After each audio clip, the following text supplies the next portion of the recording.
Assalamualaikum warahmatullahi wabarakatuh. Saya Yuyun Ajeng Triasi dari kelas 11 TKJ 1. Saya akan menjelaskan materi tentang konsep desain, prototipe, dan kemasan produk barang atau jasa komputer. Bagian A. Konsep desain, prototipe, dan kemasan produk barang atau jasa komputer. Pengertian prototipe produk. Produk adalah bentuk dasar dari sebuah produk, merupakan tahapan yang sangat penting dalam rencana pembuatan produk karena menyangkut keunggulan produk yang akan menentukan kemajuan suatu usaha di masa mendatang. Pengertian kemasan produk. Kemasan adalah rancangan atau desain kreatif yang mengaitkan bentuk, struktur, warna, bahan, penulisan, serta elemen lainnya dengan informasi produk agar sebuah produk bisa diedarkan dan dijual. Fungsi kemasan produk menurut Shimamura. Kemasan mempunyai dua fungsi, yaitu yang pertama fungsi protektif, berkenaan dengan proteksi produk, perbedaan iklim, prasarana transportasi, dan saluran distribusi yang semua berimbas pada pengemasan. Yang kedua, fungsi promosional. Fungsi promosional, peran kemasan pada umumnya dibatasi pada perlindungan produk. Menurut Kotler, pengemasan mempunyai 4 fungsi, yaitu self-service, consumer of launch, company and brand image, dan yang terakhir, innovational opportunity. Tujuan kemasan produk. Menurut Lau dan Kimball, kemasan dan pelabelan kemasan mempunyai beberapa tujuan, yaitu physical production, barrier production, containment, or agglomeration, information transmission, reduction theft, fitur, dan yang terakhir, kemasan dan label. Jenis kemasan. Berdasarkan struktur isi, kemasan dibagi menjadi 3 jenis, yaitu yang pertama, kemasan primer, kemasan yang langsung membungkus produk, contohnya kaleng susu dan botol minuman. Kedua, kemasan sekunder, kemasan yang berfungsi sebagai wadah dari sejumlah kemasan primer, contohnya kayu dan plastik. Kemasan tersier, kemasan yang berfungsi sebagai wadah dan pelindung bagi kemasan sekunder dalam pengiriman produk. Berdasarkan frekuensi pemakainya, kemasan dibagi menjadi 3 jenis, yaitu yang pertama, kemasan sekali pakai, kemasan yang langsung dibuang setelah 1 kali pakai, contohnya bungkus plastik dan makanan kaleng. Yang kedua, kemasan yang dipakai berulang kali, kemasan yang tidak dibuang oleh konsumen, tetapi dikembalikan lagi pada agen penjual untuk kemudian dimanfaatkan ulang oleh pabrik, contohnya botol kecap. Yang ketiga, kemasan yang tidak dibuang. Kemasan ini biasanya digunakan untuk kepentingan lain di rumah konsumen setelah dipakai, contohnya kaleng biskuit. Berdasarkan tingkat kesiapan pakai, kemasan dibagi menjadi 2 jenis, yaitu yang pertama, kemasan siap pakai, bahan kemas yang siap untuk diisi dengan bentuk yang telah sempurna sejak keluar dari pabrik, contohnya adalah wadah botol dan wadah kaleng.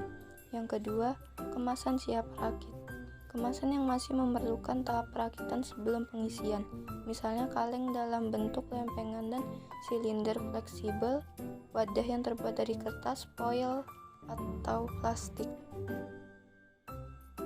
Bagian B, memperkirakan konsep desain atau prototipe dan kemasan produk barang atau jasa komputer. Pengertian sketsa menurut Linda Murray dan Peter. Sketsa adalah rancangan kasar dari suatu komposisi atau sebagai komposisi dibuat demi kepuasan pribadi.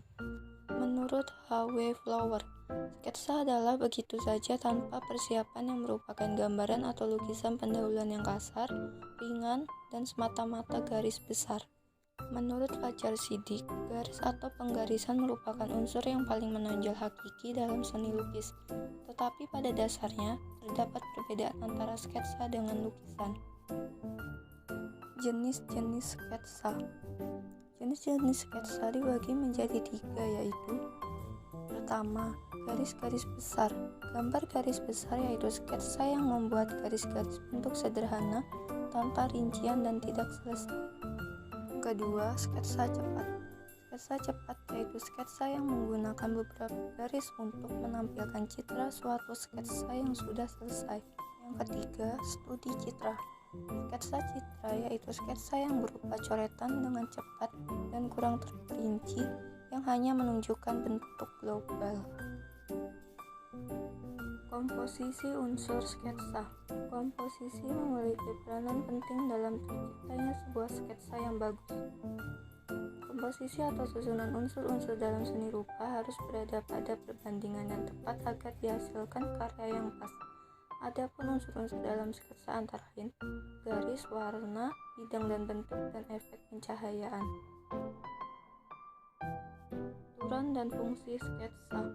Aturan dalam membuat sketsa antara lain: yang pertama, membuat kerangka gambar yang terdiri dari garis-garis vertikal, horizontal, maupun lengkung secara tipis. Yang kedua, menggambar garis sekundernya, misalnya melukis kerangka kubus atau kotak dalam keadaan tipis. Yang ketiga, menebalkan garis sketsa yang sudah benar, ketebalan sesuai dengan karakter jenis garis yang diinginkan. Fungsi atau manfaat sketsa.